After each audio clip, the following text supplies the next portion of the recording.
Bon, donc aujourd'hui, on est le mercredi le 29 juillet 2009. Entrevue avec François Blanchard, c'est fait par Jason Godin. Donc, François, je commence par te demander de nous parler de tes métiers et de tes commerces. Les métiers, les commerces. Ben, disons, moi, j'ai plusieurs métiers, mais le principal métier, c'est l'ostréiculteur. Je fais la culture des huîtres. J'ai comme 40 ans de métier dans la culture puis la mise en marché des huîtres. Ben, j'ai d'autres métiers. J'ai déjà été en électronique. J'ai déjà été électricien. Puis, pas de ça. Comme cuisinier, mais pas vraiment un chef, là, juste un pocoteux. Bon, François, tu peux nous parler de ton marché de poissons que tu avais chez toi? Oui, bien disons que ce qui arrive, c'est que moi j'avais des huîtres, je vendais déjà des huîtres. Puis à l'époque, on s'est aperçu que les huîtres qu'on vendait, disons comme un exemple à Montréal puis à Québec, mais ça descendait jusqu'au Bas-Saint-Laurent. J'avais organisé une run d'huîtres à l'automne. Je passais à Campbellton, ensuite je descendais à Matane. Je passais à Rimouski, Rivière-du-Loup, puis je revenais par Edmundston. Ça fait qu'entre-temps, j'ai commencé à emmener des crevettes, des choses comme ça. Ça fait que là, d'une manière à l'autre, le monde a commencé à vouloir en avoir plus. Ça fait que je m'achetais des congélateurs, puis finalement, j'avais pas mal de stock de toutes sortes de fruits de mer congelés surtout. Puis ça allait assez bien. Ouais. Peux-tu nous raconter comment est-ce que tu as réussi à instaurer un musée de huîtres au village Poirier? Oui, mais ça, c'est une autre affaire. Dans le temps, j'avais des étudiants que j'engageais durant l'été à mon marché de poissons, puis aussi pour les cultures d'huîtres. Puis pour avoir 4 étudiants, pour avoir 2 étudiants, il fallait en demander 4. Mais là, je n'ai demandé 4, puis je n'ai eu 4 ce fois-là. Ça fait que j'en avais comme 2 de trop. Puis là, j'avais ça dans l'idée depuis quelque temps, parce que les touristes avaient l'air intéressés par ce qu'on faisait dans les huîtres, que c'est ça les clôtures là-bas, puis il fallait tout les expliquer ça, on perdait notre temps avec ça. Fait que finalement, on a décidé de tout mettre ça ensemble, puis leur charger 2 piastres, puis là, ils pouvaient savoir tout ce qui se passait dans le domaine des huîtres. Ça fait qu'on avait eu des choses qui étaient stockées là, des anciens collecteurs, c'était le ministère de l'Agriculture qui avait ça, puis là, ils nous avaient prêté ça. En plus de toutes les choses que j'avais moi-même, les collecteurs, ainsi de suite. Ça fait qu'on avait patenté ça, puis la première année, il était un petit peu tard qu'on a commencé, parce que là, on était rendu, je pense, là, comme à la 2e semaine de vacances de construction, quand on a ouvert. Mais ça pognait vraiment, on n'avait pas beaucoup de publicité, puis disons c'était comme d'un coin perdu chez les Poiriers. Puis aller jusqu'au 1er septembre, on avait déjà pogné 2000 visiteurs, qui était déjà pas mal. C'était comme pas pire. Puis aussi, tu faisais des déjeuners aux pisettes, hein? Oui, ça c'était après, là, la première année, le musée, j'avais ça dans la petite shop, là, chez Poirier. Puis après ça, j'avais eu l'autre usine qui était un temps à la coopérative des ostréiculteurs. Ça fait que j'avais tout transféré ça là. Il y avait le musée d'huîtres, puis là, j'avais parti une espèce de recette, là. J'avais fait ça, je sortais des restants du frigidaire un par matin, me faire le déjeuner, j'avais comme mis ça ensemble, puis c'était pas pire. J'avais modifié ça un peu, j'ai fait goûter ça à plusieurs personnes, puis ils trouvaient ça bon. Ça fait qu'on a parti ça. On appelait ça des déjeuners à l'acadienne, puis ça pognait comme tout, là, on faisait jusqu'à 100 déjeuners par matin, puis dans un espace qui n'était pas vraiment aménagé comme une cuisine moderne. J'ai même fallu que je passe devant le juge. Ah oui? Ben oui, parce que ma cuisine ne répondait pas aux normes du ministère de la Santé, puis on était trop occupés pour pouvoir mettre ça comme il fallait. Là. Fait que la première année, le juge m'a juste chargé 50 piastres, c'était pas... Il était raisonnable, ça. Fait que la 2e année, là, on a modifié la cuisine pour être acceptée par le ministère de la Santé, puis là, ça partit en balle. OK. Tu peux-tu nous parler de la maladie des huîtres? En quelle année c'était la cause, etc.? La première fois qu'on a eu la maladie de Malpec, ça n'a pas passé ici, là, la première fois, ça avait passé à l'île Prince-Édouard seulement. Ça s'était pas rendu de notre coin ici, là. Mais c'était venu des États-Unis, ce genre de fléau-là. Là. Les huîtres ne se conservaient pas. Ceux qu'on pouvait prendre qui étaient bonnes, ils étaient bonnes, mais disons, ils ne se conservaient pas. Puis finalement, il avait interdit le transfert d'huîtres à partir de l'île du Prince-Édouard au continent. Mais il y en a quand même qui a dû les transporter. Puis la maladie a pris, disons, d'un bout de c'est le Baie-Saint-Anne, partout par là, puis ça fait le tour. Ça a pris comme 2-3 ans là, avant que ça se rende à la baie de Caraquette. C'est pour ça la mesure des huîtres dans le temps était de 3 pouces et demi. Ça, une année, ils ont baissé ça à 3 pouces et quart, puis après ça, l'année suivante à 3 pouces, pour que 3 pouces, c'est 76 mm, pour qu'on prenne le plus d'huîtres possible avant que la maladie arrive. Là. Puis ça s'appelait la maladie de Malbec. Maintenant, il y a des rumeurs qui veulent que peut-être que ce soit des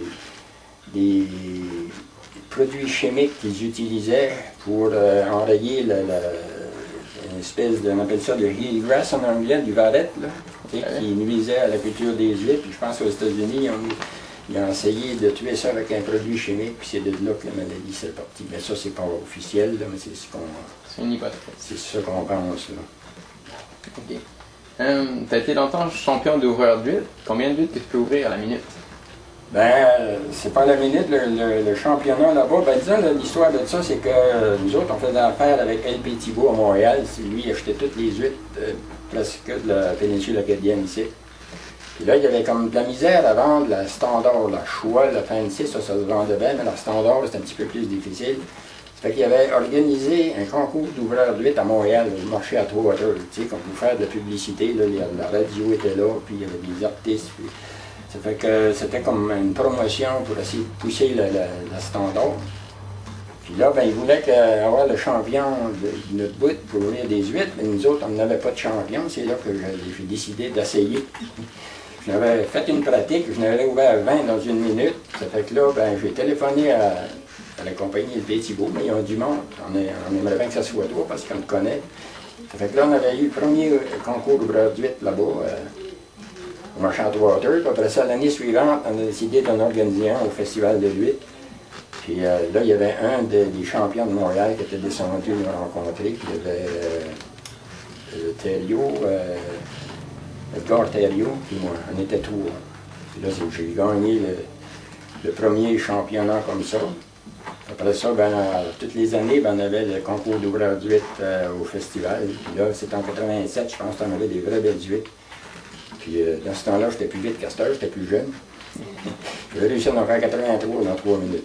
Jean-Marc avait quand même fait bien, il y avait 88, il avait manqué de 8. Mais il dit qu'il n'aurait pas pu en ouvrir plus qu'une autre. C'était serré là, à ce point-là. Tu as déjà vu plusieurs cabanes à Éperlon. Combien est-ce que tu en as maintenant? Maintenant, j'en ai 5. 5. Puis toi, tu les loues? Oui, je loue encore des cabanes. Ça fait 18 ans que je fais ça. Mais là, ça devient comme un passe-temps l'hiver, ça j'aime ça. Là. Beaucoup de gens qu'on trouve à tous les hivers, qui reviennent, des clients qui... C'est toujours intéressant des touristes aussi. Ouais. Une expérience différente. Ah oui. Puis, c'est un sport d'hiver. Oui. Y a-t-il autant d'Éperlon qu'avant dans la baie? Je dirais que c'est pas mal. Il y a des années que c'est meilleur que d'autres, là, mais ça se maintient pas mal. Le village poilier, ce que je suis là, c'est pas mal bon. Ouais. Est-ce que tu peux nous raconter ton projet de bateau de croisière avec piscine à la plage dans les années 80? C'était pas vraiment un bateau de croisière, c'était un hôtel qu'on avait soumis, là, la Chambre de commerce. C'était un projet qu'on avait soumis comme un hôtel en forme de bateau sur la dune. Dans ce temps-là, la dune était beaucoup plus grande que maintenant. Puis, disons, on avait eu l'impression dans l'hôtel d'être vraiment dans un bateau. Mais, disons, le gouvernement ne paye jamais à 100% du projet. Disons, il aurait fallu qu'une chaîne d'hôtels ou quelques gros promoteurs, disons, s'impliquent, disons, au niveau financier pour que ça marche. OK. Aussi, tu avais un projet de ferme et d'animaux. C'est un gros projet. Puis pourquoi est-ce que ça n'a pas abouti? Ça, ce qui est arrivé, c'est qu'on avait soumis ça. On avait une cantine dans le temps, on avait une compagnie pour opérer la cantine. J'avais soumis ça sous ce nom-là. Puis l'avocat a dit le projet était approuvé, tout était correct. Et lui, ils avaient suggéré que ce serait préférable d'avoir une compagnie spécialement pour ce projet-là. Puis c'est ça qu'on a fait, mais disons, entre-temps, ça a retardé les affaires. Il a fallu représenter le projet de nouveau, il a fallu qu'il soit réétudié. Puis, ça a pris du temps. Puis finalement, ben, disons, au début, je pense qu'il demandait un investissement de 15% de notre part. Puis là, ça avait monté à 50%, puis finalement, on est obligé d'abandonner le projet. Ça avait comme trop traîné, les critères du gouvernement avaient changé, puis c'était plus difficile. OK. Puis maintenant, est-ce que tu as encore des projets? Des projets? Ben oui. Je viens de faire avec toi. On vient de faire une espèce de documentaire concernant la culture des huîtres dans la baie de Caraquette avec... on couvre aussi un peu le festival de l'huître et aussi la pêche à l'éperlon l'hiver. Puis là, ben, peut-être qu'on pourrait essayer de faire quelque chose aussi sur la tourbière de Maisonnette. Moi-même, je ne sais même pas comment ça fonctionne, puis je pense que ce serait intéressant de voir comment, voir comment ça fonctionne. Oui, ça, parce que c'est là, mais si ça changerait, il y a aussi la Maisonnette Seafood, là, il y a beaucoup d'employés qui travaillent là, puis là, ce serait peut-être bon d'aller voir qu'est-ce que c'est. C'est vrai que ça serait intéressant, parce que c'est là, mais on ne sait pas vraiment ce qui se passe. Des centaines de tonnes de harengs. L'hiver, on va passer les camions, mais disons, on ne sait pas vraiment si le marché est stable, si la production est stable, ça peut-être de quoi qui serait bon à faire un autre documentaire plus tard. Oui, c'est ça. Tu fais de là-dessus cet hiver. Yeah. C'est quoi, qu'est-ce que ce serait ton plus beau rêve? Mon plus beau rêve, ce serait de mourir très vieux, en bonne santé, au moins à 105 ans, assassiné par un mari jaloux de 35 ans. OK. Peux-tu nous nommer, d'après toi, une personne qui a le plus contribué à la progression du village de Maisonnette? Oh mon Dieu, il y en a plusieurs. Il y en a plusieurs, c'est difficile de nommer juste une personne. Disons, il y a Jules Boudreau qui a été un peu notre ambassadeur. Tu sais, je veux dire, il y a Marcel Boudreau qui fait un très bon travail comme caricaturiste. Tu sais, il y a beaucoup de personnes qui travaillent aussi dans l'ombre. François Godin a fait un bon travail avec la coopérative de Maisonnette. Il a mis ça sur pied. Il a dit que ça n'a pas marché, c'était pas vraiment de sa faute. Après ça, le magasin est toujours là. Il y a beaucoup d'autres personnes aussi, j'en oublie, là. Alfred Blanchard était le premier maire de Maisonnette. Je pense que c'est lui qui s'est occupé de l'incorporation du village dans le temps. Tu sais, il y a beaucoup de personnes, mais c'est dur de toutes les nommer comme ça. Là. Ouais. Ah, ben, c'est bon. Fait que je te dis un gros merci, François. Ça n'a pas fait si mal que ça. Ah, ouais.